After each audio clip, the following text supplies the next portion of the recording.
નમસ્કાર દર્શક મિત્રો, હું છું આપની સાથે યશ ગુપ્તા।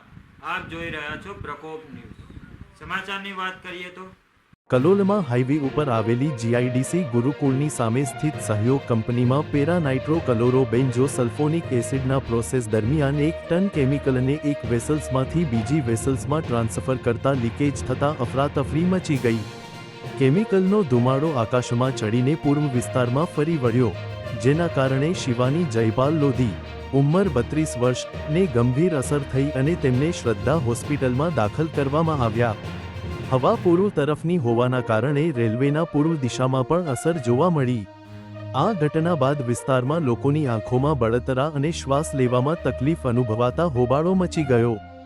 ઘટનાના પગલે ગુજરાત પ્રદૂષણ નિયંત્રણ બોર્ડના અધિકારીઓ અને કલોલ મામલતદાર સહિતનો સ્ટાફ સ્થળ પર દોડી આવ્યા।